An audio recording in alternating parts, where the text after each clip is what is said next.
শোনা কথা, এক আইপিএল অর্গানাইজার ট্রাফিক থেকে বাঁচার জন্য মেন রোড ছেড়ে এক গলিতে ঢুকে পড়ে, যেখানে তার নজর এক ছেলের উপর পড়ে, যার হাত থেকে বল বিদ্যুতের মতো বের হচ্ছিল। ছোট রানাপের সেই পাতলা করে ছেলেটাকে আইপিএল অর্গানাইজার তার কার্ড দেয়। আর তার দুদিন পর সেই পাতলা ছেলেটা মুম্বাই ইন্ডিয়ান্সের সাথে তাদের হয়ে খেলতে চলে যায়, যার নাম জসপ্রীত বুমরা। আসল ঘটনা শুরু হয় যখন বুমরা গুজরাটের হয়ে টি-20 খেলছিল, আর এক ম্যাচে একের পর এক ইয়র্কার দেখে ফেলে ভারতের পূর্ব কোচ আর সেই সময়কার মুম্বাই ইন্ডিয়ান্সের head coach John Wright. Wright বলেছিল, খুবই রেয়ার প্লেয়ারের মধ্যে এই গুণ থাকে, সত্যি ওর মধ্যে কিছু ব্যাপার আছে। এরকমই কথা বুমরার সাথে খেলোয়াড়রাও বলেছিল যে বুমরা কখনোই হালকা মাইন্ডে বল করতো না, সেটা প্র্যাকটিস হোক বা ম্যাচ। জন রাইট বুমরাকে দেখার পর তাকে আইপিএলে সুযোগ করে দেয়। ছোটবেলায় বুমরা সাইকেল করে মাঠে পৌঁছতে 30 মিনিট সময় লাগতো, কিন্তু ঠান্ডা, গরম, বৃষ্টি কোনো কিছুই বুমরাকে অল্প দিনের জন্য প্র্যাকটিস থেকে দূরে রাখতে পারেনি। বুমরার বাবা ছোটবেলায় মারা যাওয়ায় তাদের পরিবার খুবই অভাবেই চলতো।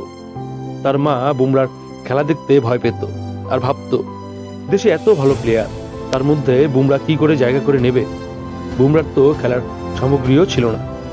কিন্তু কথায় আছে, বুমরার মধ্যে দুটো জিনিস ছিল, এক নিজের প্রতি বিশ্বাস, আর দুই নিজের স্বপ্নের প্রতি সমর্পণ। সেজন্যই হয়তো ইন্টারন্যাশনাল ডেবিউ করার 3 বছরের মধ্যেই সে বিশ্বের নম্বর 1 বোলার হয়ে ওঠে। কোন দেশ, কোন পিচ, অপোনেন্টকে, এসব তার কাছে কখনোই ম্যাটার করতো না।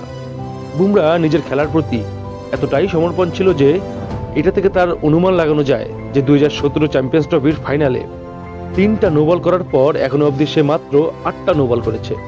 এতেই প্রমাণ হয় যে ভুল থেকে শেখার জন্য সে কতটা মরিয়া থাকে। বুমরা খুবই কম সময়ে অনেক কিছুই অর্জন করে ফেলেছে। প্রত্যেক ভালো খেলোয়াড় আর ভালো মানুষের মধ্যে একটা কমন কোয়ালিটি থাকে, আর সেটা হলো ইচ্ছা শক্তি, যা বুমরার মধ্যে খুবভাবেই ছিল। ভিডিওর শেষে এটাই বলতে চাই আপনাদের যে আমাদের ইন্টারেস্টকে ডিভোশনে রূপান্তর করা উচিত। ইন্টারেস্ট মানে কিছু পাওয়ার ইচ্ছা, যা সময়ের সাথে শেষ হয়ে যেতে পারে, কিন্তু ডিভোশনের অর্থ হলো সমর্পণ। নিজেকে নিজের লক্ষ্যের প্রতি সমর্পণ করো, দেখবে লক্ষ্য একদিন ঠিক তোমার কাছে চলে আসবে। ভালো থাকবেন বন্ধুরা, দেখা হচ্ছে পরের ভিডিওতে। আর ভিডিওটি ভালো লাগলে চ্যানেলটিকে সাবস্ক্রাইব করতে ভুলবেন না। নমস্কার।